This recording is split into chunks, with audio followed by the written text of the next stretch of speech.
This is Reynosa, Mexico. It's one of the most dangerous places in the world, and it's where thousands of migrants are waiting, hoping to get asylum in the United States, including many young children who made the journey here on their own. So what am I? A 17-year-old girl from Westchester, New York, doing in the middle of the latest immigration crisis? My name is Julia French, and I came here so I could see for myself what's going on, to try and understand what was making children my age and younger risk their lives just in the hope of becoming an American. These are their stories. It's so different from what I'm used to. It's just crazy. Just seeing all the people walk around. No, estoy esperando a alguien que se quede acá atrás. Gracias. The amount of security just all over the place. It's very gloomy. That was my first impression of our border with Mexico. I've just arrived in McAllen, Texas, the heart of the current migration crisis, with my journalist dad, Richard French, and producer Norma Galeana. And I quickly realized the crisis is everywhere. Before we could even get into Mexico, we saw buses dropping off dozens of migrants, sending them back to the very country they were trying to escape. Most of them were men, and most only had a small plastic bag to hold their life's possessions. Norma is a journalist with a lot of border experience, so I asked her about them. Do you think the majority of them are coming from other parts of Mexico or certain places in Central America? I think at this point it's a mix of Central America, Mexico. Where are you headed to? Right here to Reynosa. This is all before we even crossed the McAllen-Hidalgo Bridge. I'm nervous, but I'm excited to be able to talk to people and see what's going on. What do you expect to get out of this? I'm expecting just to be able to see what's happening firsthand and to better understand the issue, just because you can get so much just from seeing something on a little screen, but being able to see it in person, I think it will definitely change my perspective of things. Our first stop in Mexico is Reynosa and La Plaza de la República. It's where migrants, forced to wait to apply for asylum, have set up a tent city. Most say they came here at what they call La Invitación, the invitation to America they were led to believe they would receive when Joe Biden became president. But that invitation obviously never happened.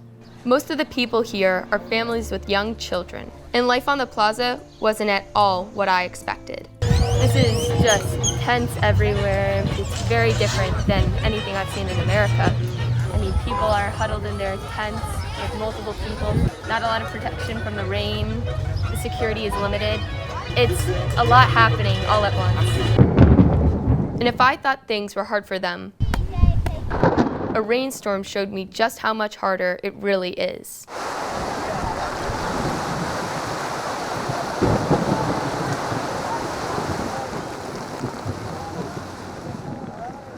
While hiding from the downpour, I met 9-year-old Charlene and 12-year-old Natalia.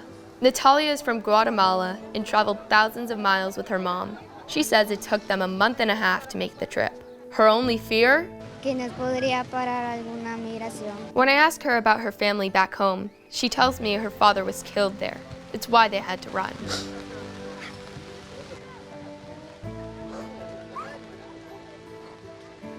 I tell her in Spanish, she's very strong. Tú estás muy fuerte. Sí. Lo siento, mi español es muy terrible, pero... It's obvious that even though she's only 12, she's seen things that I can't imagine.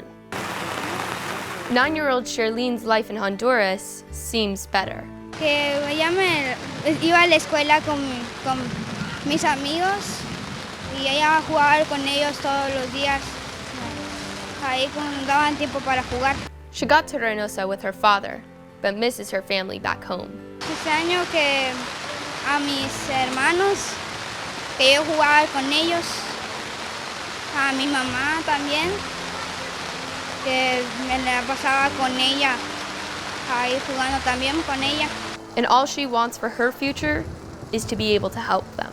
Quiero ser doctora y poder poder apoyar a mis papás y por eso me quiero ir para allá, a Estados Unidos, para poder allá graduarme y ayudarle a mis papás. When the rain finally stops, we head back to our car. But before we get in, Norma asks me what I think about what I saw. It was just very hectic. Everyone was just trying to get shelter, trying to stay dry. And in doing so, I was able to talk to some people about their experiences. And I think that what they were telling me was just further emphasized, like all the burdens, just seeing them have to be under a plastic tent that they all made just to stay dry. Literally seconds away from the border where I'm from, I see people suffering like this. We have no idea how lucky we are to have the lives that we do, in that at the end of the day, what we're seeing on the news isn't the complete reality that, of the situation. As we pull up to our next stop, my mind is still on the migrants living in the makeshift tents in the rain. If they're lucky, some of them will end up here, the Hacienda de Vida shelter, run by Pastor Hector Silva. The kids I met here made the trip on their own, and as dangerous as that sounds, the danger in Reynosa can be even greater. Los agarraron, los quitaron todo y los fueron a encerrar a una casa. Que los iban a matar si no pagábamos el dinero. This 18-year-old Honduran girl was kidnapped by a drug cartel when she arrived. We're hiding her identity to protect her. The cartels see migrants as another way to make money. Los quitaron el teléfono y en el día llevaban una vez al día para que nosotros habláramos con el familiar para que pagaran el dinero. She's one of the lucky ones because her family was able to pay. Pues me siento feliz porque ya estoy en un lugar más seguro. Another girl says coyotes stuffed her into a truck with 70 other people. Cuando los montaron a unas combis y que no teníamos aire ni nada, que ya los ahogaron. Solo le pedí a Dios que me ayudara porque ya no podía, no alcanzaba respiración, estaba. She's hoping to get into the United States to make money to help her elderly father. 16-year-olds Katarine and Anamias are just a year younger than I am. They also made the journey to escape violence in their home countries. They met here at the shelter, but are both from Honduras. And both tell the same story over a bowl of chicken soup. Tuvimos problemas con las pandillas de Honduras, entonces tuvimos que salir obligados. Nosotros nos tenían amenazadas las pandillas, a mí me querían obligar a vender drogas y todo eso. It took Katarine 5 months and Anamias 5 weeks to reach Reynosa. Both want the American dream. Creo que poder llegar a Estados Unidos y tener una vida pues con seguridad y estable. Tener una vida mejor, un futuro mejor para mi familia, para mí. Pastor Silva says these stories are not unusual.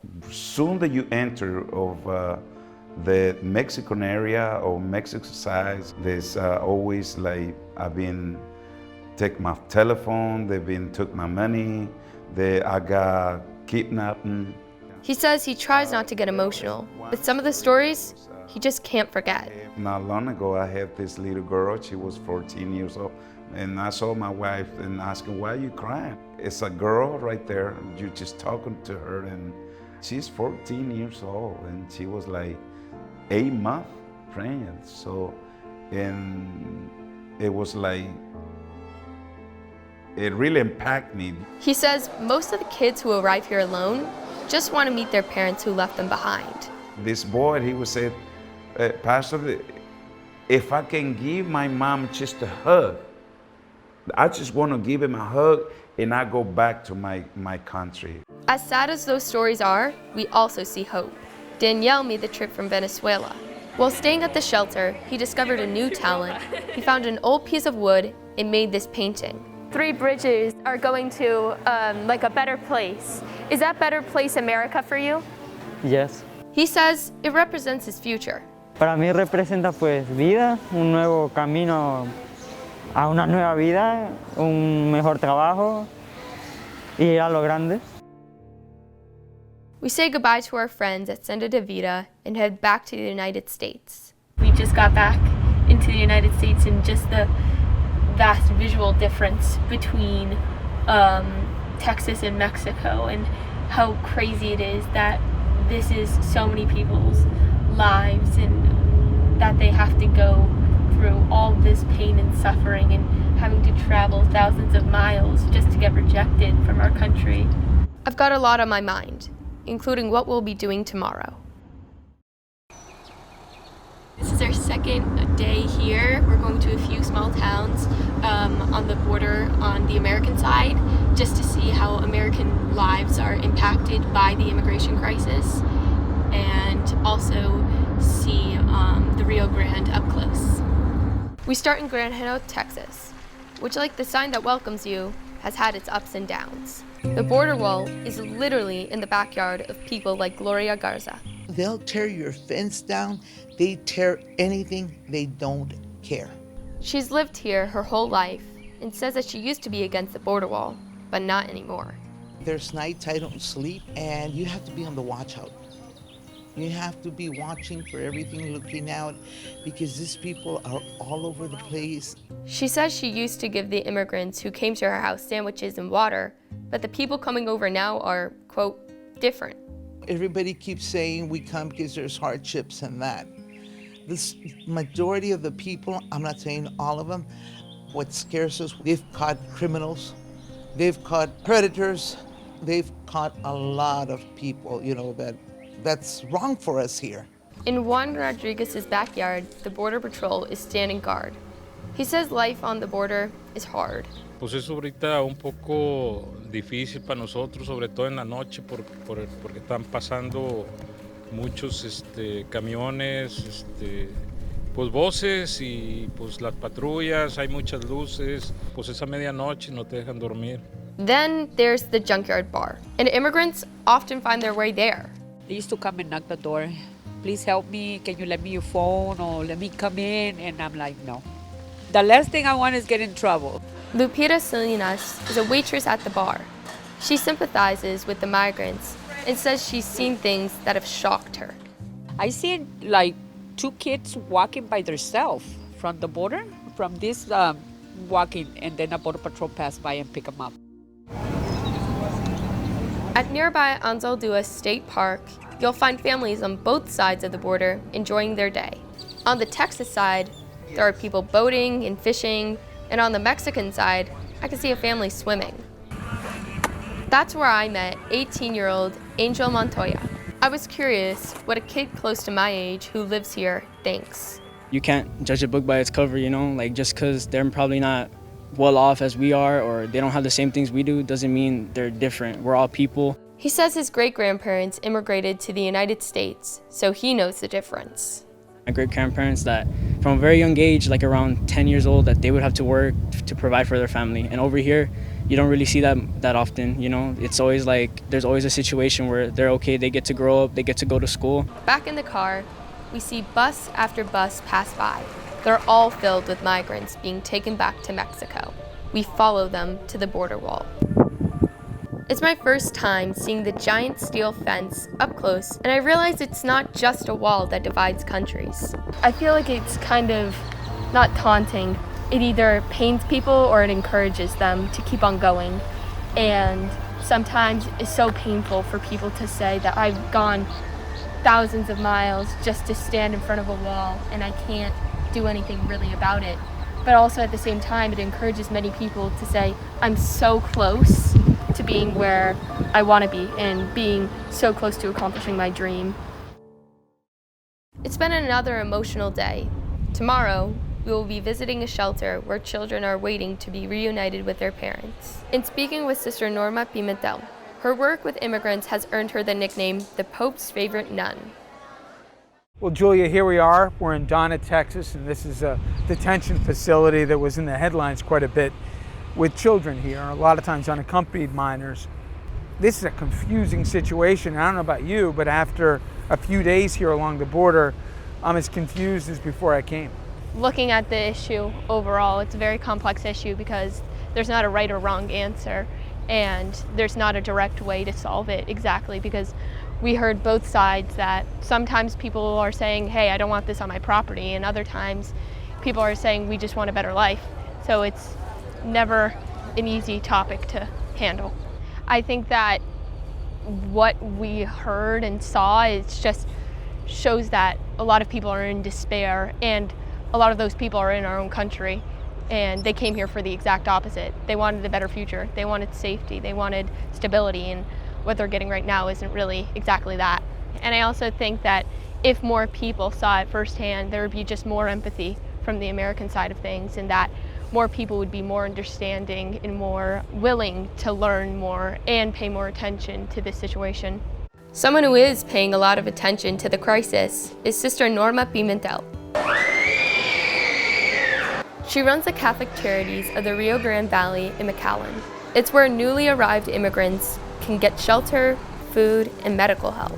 So many families locally from this area. We saw the families at the bus station, mothers and children crying, hurting, dehydrating, dirty and muddy, and they needed help. Like Pastor Silva, she also has stories she can't forget. A woman that is about to give birth and you come like this, and she had a little girl, she was 3 years old. And I said, why would you do this to yourself? Put yourself through all this danger. And she showed me her hand.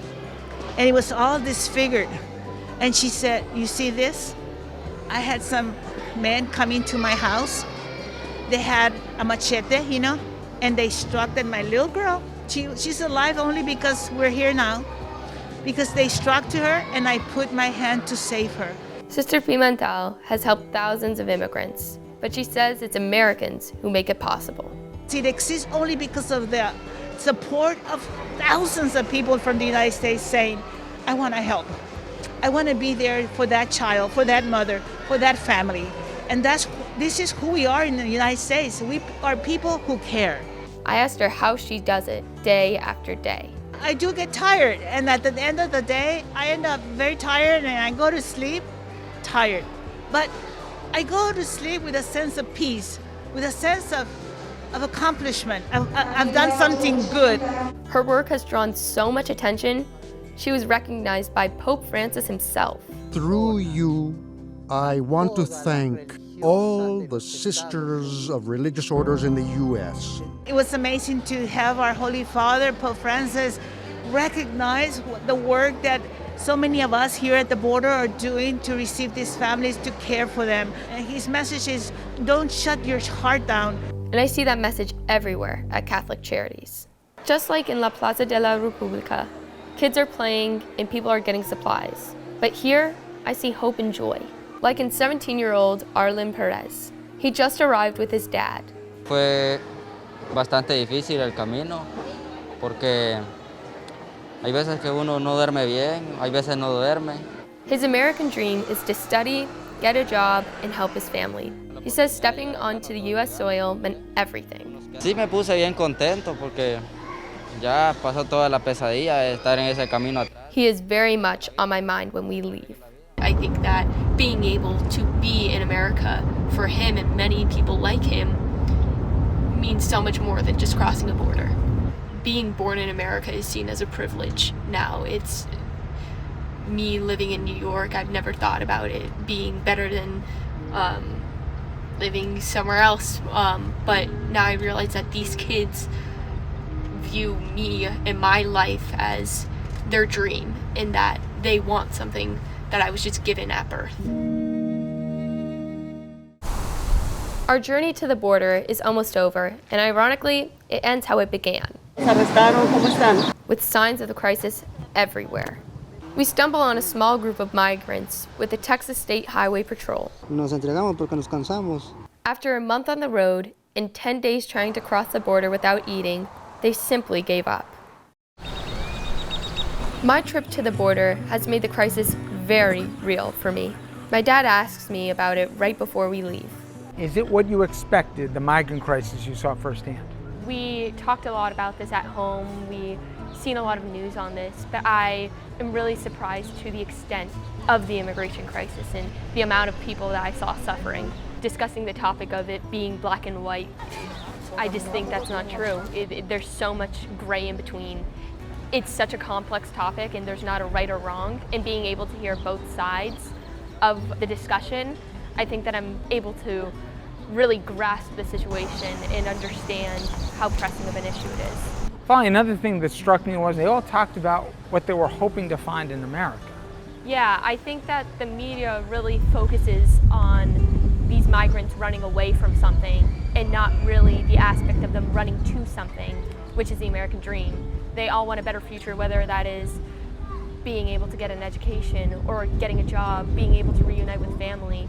And I think that that's what really keeps a lot of these migrants going, especially on these extremely hard trips to places like Reynosa and America in itself. I'm sure your friends are going to ask about what you saw. What will you tell them? We all know that this is an issue, but we have to understand how much help these people need and how the young generation that can really connect to these people is use our voices for the better and be able to tell other people how pressing of an issue this is, why these people need help, and how we can help them.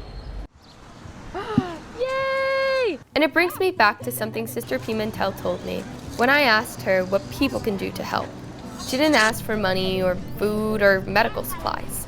Instead, she says she wants us all to remember is to begin to care for humanity. And like Sister Pimentel and Pastor Silva, I too now have stories I will never forget. And I will keep sharing them because, as my new friend Angel said, occasionally you hear that, oh, why are they doing this? Why are they going to come over here into our country? They should just stay over there. But in reality, if the roles were reversed, wouldn't you want to come over here?